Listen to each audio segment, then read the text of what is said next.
And now, please welcome APTA President and CEO, Paul Skoutelas.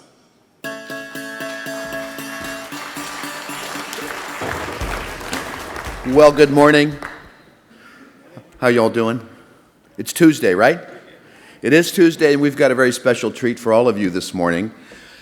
You know that as part of our mission at APTA is certainly to do information exchange, knowledge sharing. And that is not only in just North America, but we reach out beyond our borders in North America to learn what else is going on that is of relevance to our business, to our industry. So it's my honor this morning to welcome you all to this session on revenue opportunities from value capture. It is a topic gaining a lot of attention, not necessarily a brand new topic, but one that all of us recognize has great potential for helping us to generate more income, more revenue to help support our transit and transportation initiatives. This session is jointly organized by APTA and by the Japan International Transport Institute. We very much thank the Institute, and in particular, the Institute's chair, Masafumi Shukuri, for this excellent partnership. And I may say that we at APTA have enjoyed a very strong relationship with Japan and the East Japan Railways in particular, whom we had the privilege to work with now for well over a half a dozen years. And so we're very pleased this morning.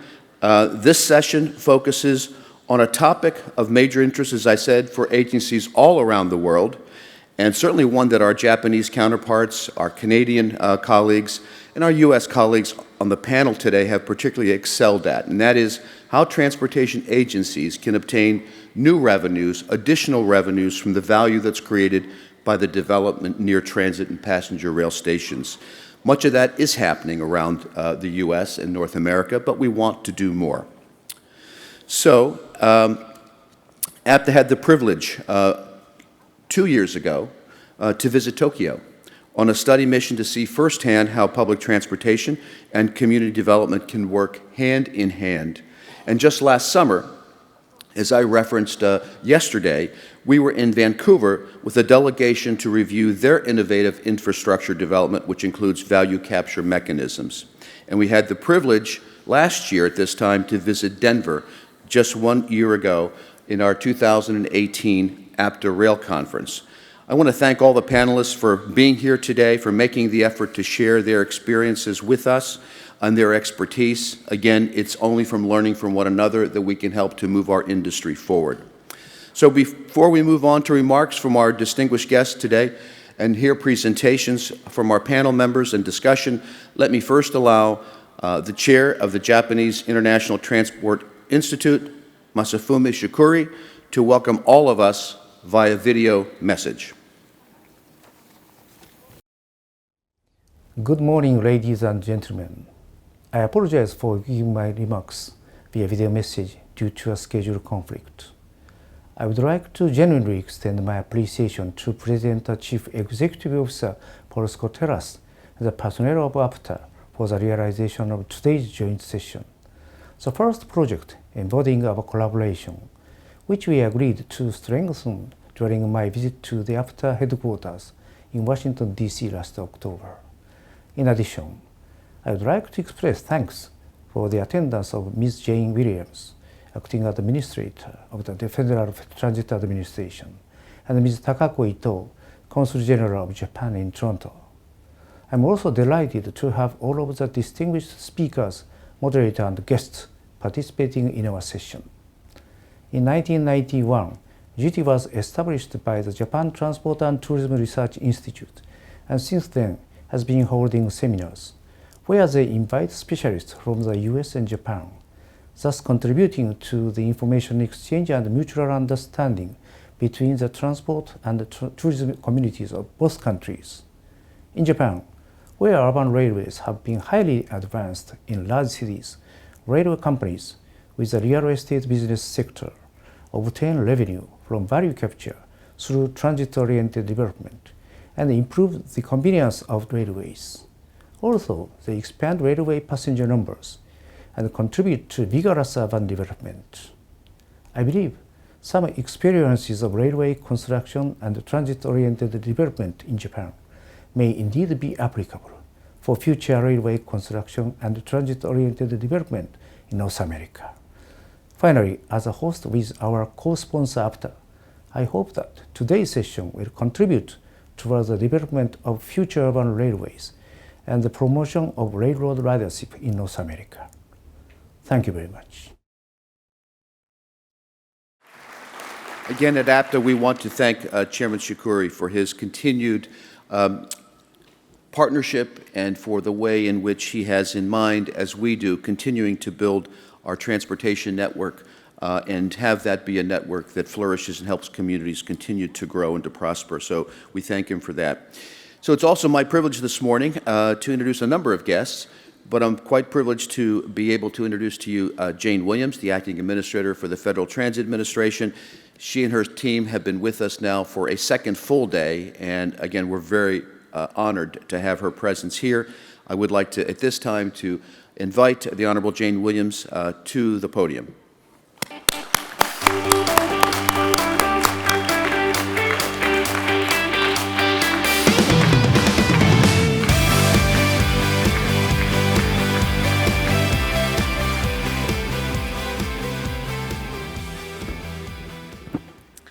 Good morning, and thank you, Paul. It's a pleasure to be here with you today, and thank you to APTA and the Japan International Transport Institute for the opportunity to discuss value capture in our respective countries. As many of you know, infrastructure investment is one of Secretary Chow's major priorities at USDOT. And you can't talk about infrastructure investment in transit without talking about the importance of value capture. Value capture leverages private sector investment through capturing the value brought by the transit into the community. This can include a wide range of tools, including but not limited to tax and credit increment financing, but also more innovative approaches like contributions of land, naming rights, and operations and maintenance. I'd like to take the opportunity to just share a quick few examples of value capture in the United States.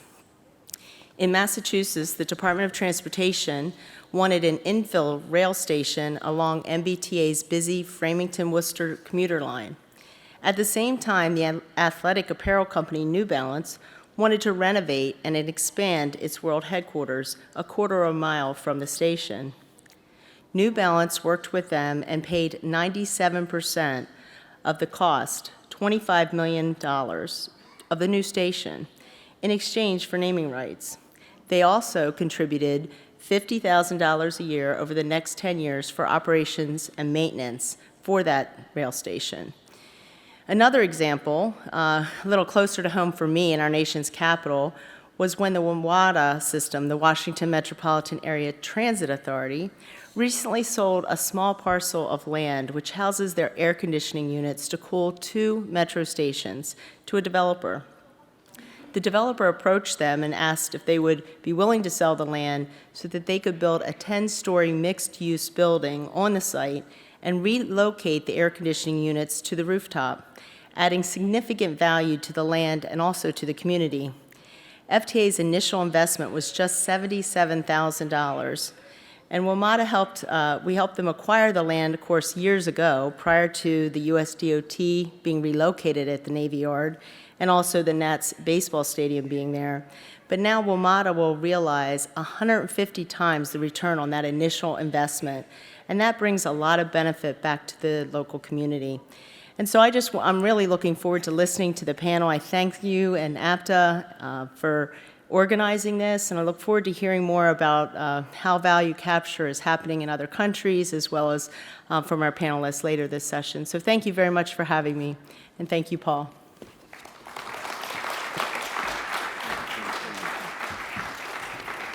Jane, thank you so much for that, and we also want to recognize and acknowledge that under your leadership, both the FTA and the administration are really focusing on value capture as an important tool for our agencies, and we believe certainly that dialogues like this help better inform this whole issue, so thank you for that. It's now my honor to introduce to you Ms. Takako Ito, the Consul-General of Japan here in Toronto, and a representative of the Japanese Ministry of Foreign Affairs. Ms. Ito, please come forward. We're happy to have you here.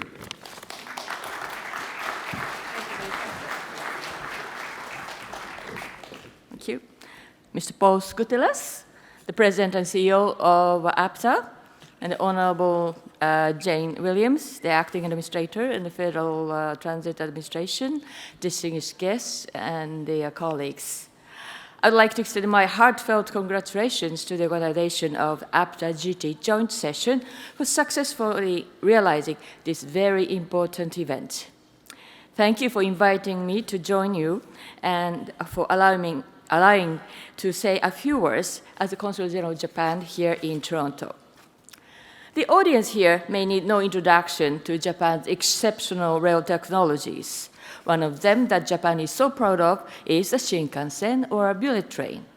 It is safe, extremely fast, meaning 320 kilometers per hour at its highest speed, reliable, leaving every 4 minutes from Tokyo with an average delay time of only 36 seconds during the annual operation of 120,000 trains, and runs all across Japan.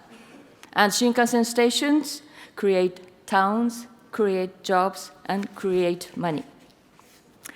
Another is our commuter trains, which accurately run every 2 minutes.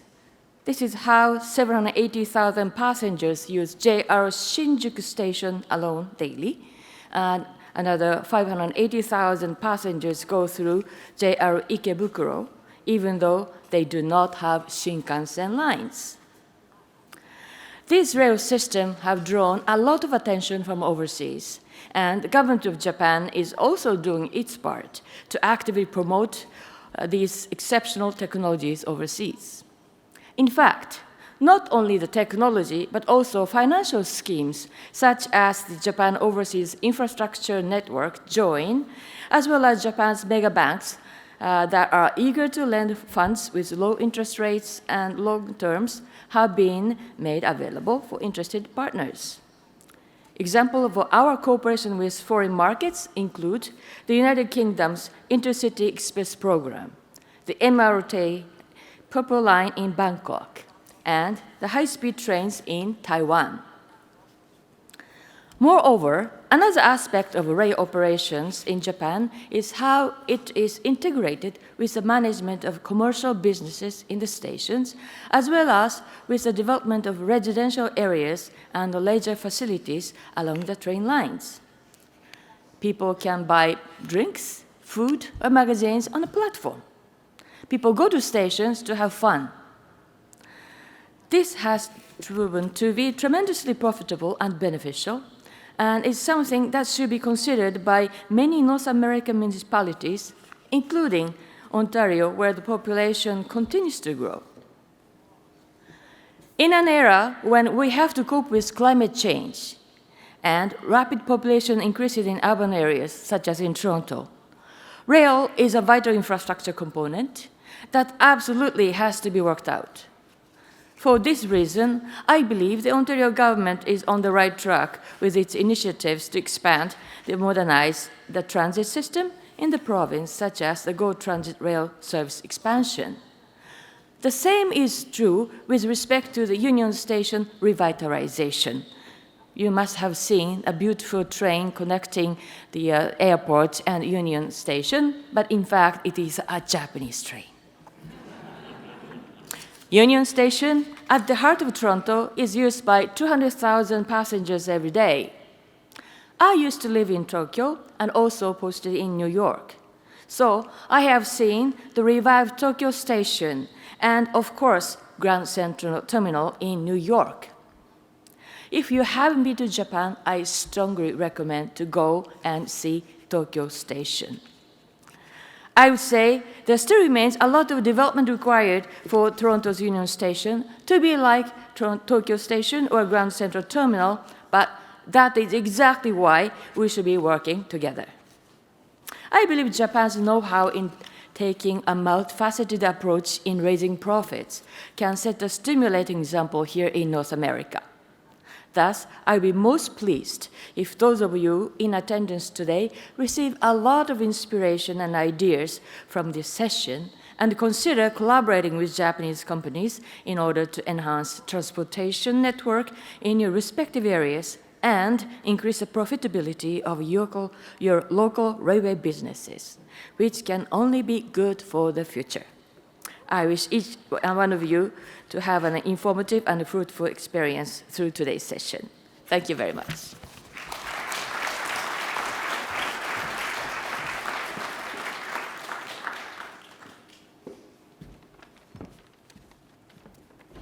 Ms. Ito, thank you very much for those remarks.